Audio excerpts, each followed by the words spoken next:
Hello, everyone, and welcome to Gov Geeks Assemble. Level up your 9 to 5 on 95. I'm Javier.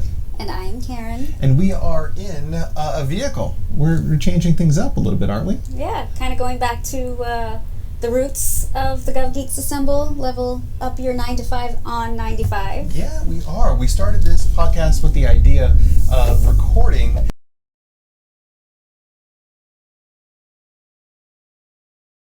as you are going into work, the whole 9 to 5 commuting back and forth on I-95.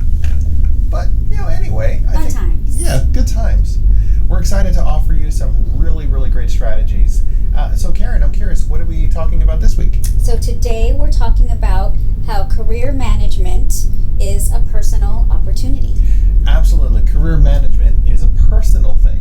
Wait a minute. Are you telling me that career management isn't the responsibility of my boss? That's right. Or what about my organization? Spoiler. You mean they're not just supposed to come give me a grade increase or a promotion just because I show up every day and do my job? Exactly. It's within your own hands. Absolutely. Career fulfillment is all about us. And that's why it's important to ask some bigger questions about what really makes you happy. What are the things that you genuinely care about? Because if you aren't really concerned about that, then, why should your boss be? And how is it that they're going to give you a promotion that you're going to enjoy, even if you don't even know what you enjoy at all? Exactly. So anyhow, Karen, what are some of the strategies that we can talk about today? Well, like I already mentioned, the first one is actually that your career is in your hands. It's in your control. Absolutely. And that, I think, is one of the bigger takeaways. Make sure that is one of the things that you write down if you are taking notes. So what does that mean, it's within your control? That means that, just like we were saying before, it's not up to your manager, it's not up to your organization, it's up to you to not only demonstrate that you can do your job, do it well, that you're ready for the next level, but to start the process. Make sure that you are asking those questions. Make sure you are requesting that feedback. Mm-hmm. There is something to be said about, I know in this kind of telework age that we've kind of been going through, out of sight, out of mind. Right. So you want to make sure that your manager, your supervisor knows what you're working on, knows what you're contributing, to make sure that, again, you can establish your career and continue to move up, if that's what you want to do. Yeah, if that's what you want to do. I mean, if your goal or objective is to really stay in the position that you're in, you want to be, for instance, a subject matter expert and not really have to worry about supervisory responsibilities, or you want to stay at that same grade level without having more responsibilities added onto you, well, that sounds like career fulfillment already. Exactly. It's what you want. And that's, again, talking with your manager. I know I've had that conversation with employees in the past where it's, what are you looking for? Do you want to move up? And sometimes they don't. They just want to enjoy their career. They enjoy what they're doing, and they just want you to support them. So then that's what you work on. Yeah, they have opportunities outside of the workplace. Maybe they're spending time with family and friends. Mm-hmm. They're building those relationships, tending to those needs. And while work is great and it's a good source of benefits and a job, and a paycheck, mm-hmm. That doesn't necessarily mean that they want to invest everything into that, but they're still willing to show up, do their 40 hours a week, take the pay for the work that they're doing, and there they go. It's fun. And that's perfectly fine. That is perfectly fine, as long, again, as it is your decision and you're going towards what you care about. That's the bigger thing. All right. So the next one is to beware, dun dun dun, of the career conveyor belt. Oh yeah, it's so interesting. A lot of the clients that we speak with experience the career conveyor belt. So basically, you go to school. You're learning different things. You get rewarded for your work in that area. But your teachers and the academic institutions set into place what you're going to be doing, what your responsibilities are as a student. And then we go through high school, we go through college on that same conveyor belt, and then all of a sudden we are plopped into the workplace, Mm-hmm. thinking, okay, what else are they going to give me? Kind of like with Laverne and Shirley, Yeah, right? where she puts the glove in the glass bottle in the introduction. They're trying to keep up with that conveyor belt. Yeah, exactly. Or I Love Lucy, when they're trying to do all the chocolates and she starts eating all of the chocolates just to try to keep up. That too, yeah. bigger idea is this conveyor belt may seem beneficial at first because you were like getting from one place to the other. You You're have a set path. Yeah, you're given rewards. You feel a sense of fulfillment based on, what those rewards are. Like, yay, I got a 96 on my paper. That's exactly what I needed in order to feel that I did the work that I needed to. Mm-hmm. But is that the work that you want to do? I think that's a bigger question. Exactly. Yeah. I don't know, Karen. I know you were talking about some of your colleagues with the conveyor belt as well. What are some of the challenges that you think people have when they're on that belt? I think oftentimes when you get into a career path, and let's say depending on what job series is, especially if it's very specific, like a lawyer, you get kind of like, what is it in Hollywood when you're given the same roles over and over? Typecasted? Yeah, you're typecasted in your own career.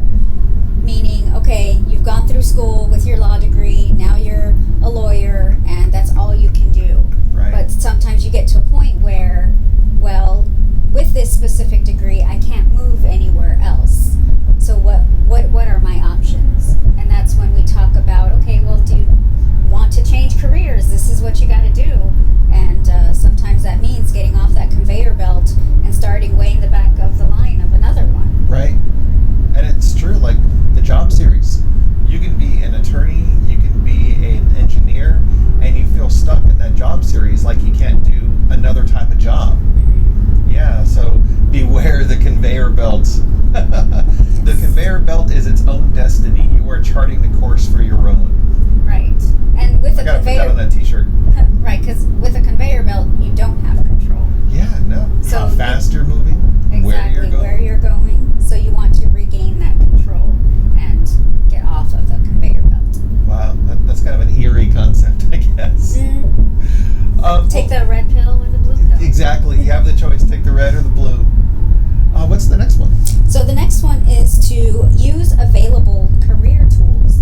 So I know OPM has career tools. I'm sure individual organizations have it. Mm-hmm. There's outside organizations like, shameless plug, the GovGeeks.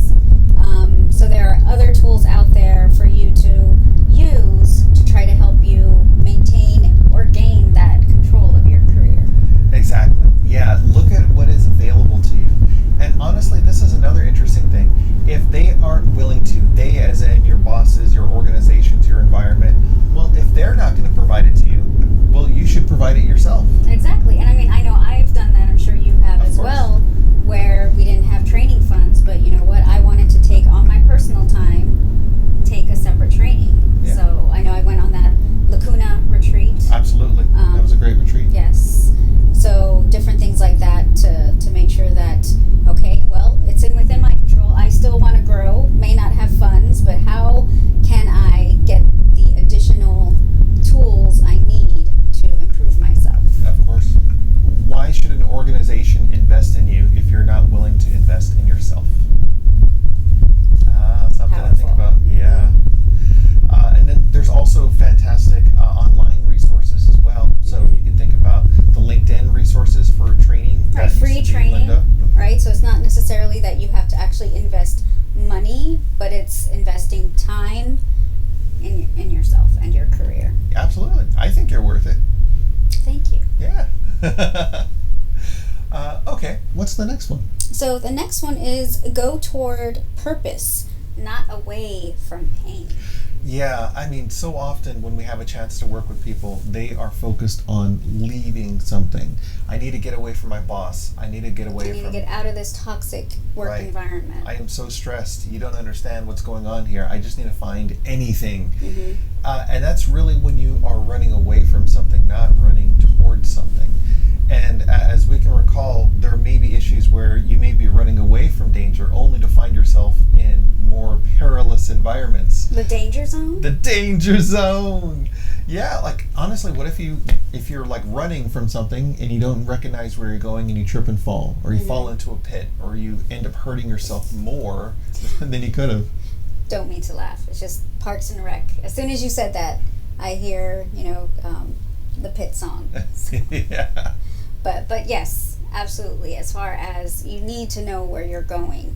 So while you're so while it feels so crucial to get out of your current situation, which maybe it is, and we've talked about exit strategies and things like that, you want to definitely be careful that you're not just running into another toxic environment or something even worse, or you leave, you have no job prospects, you have no way of making money, you have no savings. So how do you prepare yourself to be able to remove yourself safely? Exactly. Yeah, or you can think of it in terms of Star Wars. As you're running away from something, you might be running towards a trap. So be careful. Be careful with yourself and make sure that you're going to be nice and safe. Okay, what's the next one? So how many more do we have? It feels this is the last one. We got a lot of great ones this week, right? Yes. So the last one is be aggressive. Be aggressive. I'm trying to read your language here. Oh, okay. Be definitely by your passion, not title. Defined? Did Be you mean defined. Okay, start again. Yeah, by your passion, not by your title. Absolutely. You know, I think a lot of times people, they love the title for the position that they have or what they're going for. I want to be the section chief. I want to be the supervisory specialist. I want to be the, whatever advisor to whatever senior person. But why?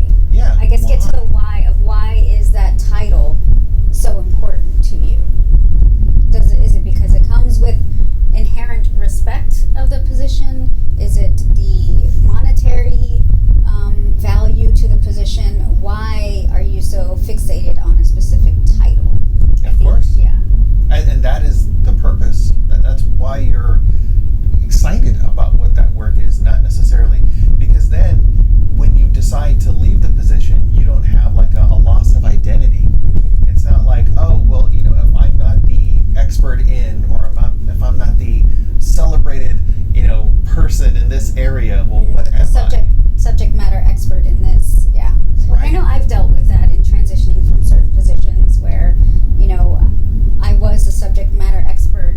I had created something that was like my baby, and I had to completely relinquish that and train other people on it and move on to something else. And that was difficult because I was passing it along, which, took a while to deal with, but I think it really helped to think through why it was, I guess,